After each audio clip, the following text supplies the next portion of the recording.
Ngetulu kwekuthi uNkulunkulu uva emavi akho mawuthandaza, kepha umthandazo wenta uNkulunkulu futhi akhumbule kuthi nguye lothide sicele sitawuphiwa.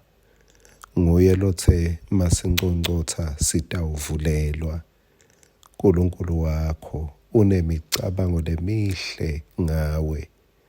Leyo mcabango uyenta ibe ngilephilako kuNkulunkulu ikakhulu nakuwe ngaleto tikhatsi takho temthandazo.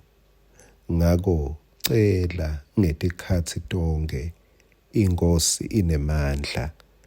Nasi ngwaselusuku sakavuka udle. Ngicela sibuyele encwadzini yaSamuel yokucala sahluko 17. Ake sinake lo verse 28 futhi. Kwathi Eliab umnakabo Davide lomkhulu nakeva lokhu lokwakukhulunywa nguDavide nalamadvodza, wamvuthela ngelulaka wathi, ute ufunani wena lapha? Utishiye nabani letimvu letimbalwa lena ehlane?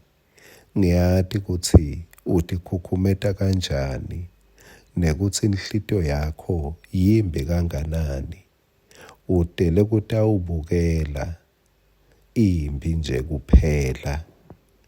Kepha uyakhumbula yini esihlobo sami kutsi yini lele yavusa lulaka kubhoti lomkhulu? Uyawukhumbula kuSamuel wekucala sahluko 16 verse 7 lothi, kodwa simakathe wakhuluma kuSamuel wathi, ungabheki kubukeka nebuthe bakhe, ngobe yena ngimalile.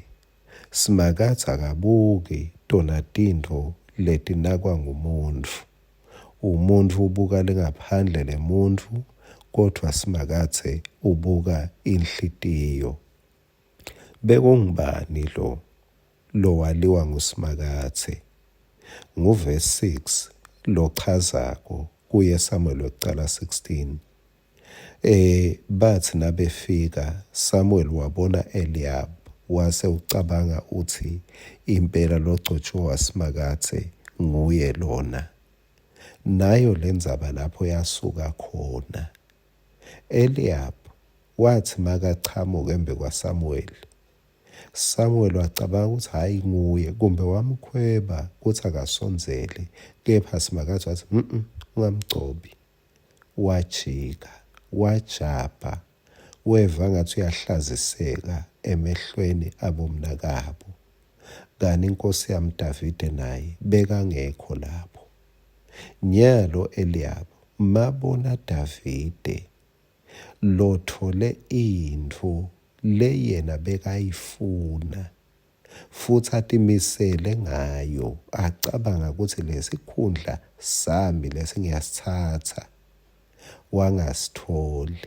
Sekuchamuka Davide uyasithola lesikhundla, ubuya le ekweluseni. Ufike uyasithola sikhundla, uNkulunkulu uthi nguye lona. Inzondo ya Eliab yaqala lapho. Njalo-ke machamuka Davide bekuthi chifi enhlitiyweni yabhoti lomkhulu.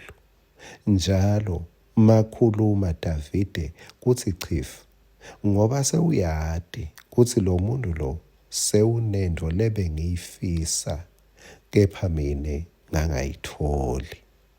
Nayo inkinga, sicelo sami sithi, Nkosi yami, ufane ungabi ngubhoti lomkhulu wena. Bese ngithi ubokwati unabo bhoti lomkhulu kunetinto labe batifuna, mase babona sewunato wena, bese kuthi chifu etinhlitweni tabo.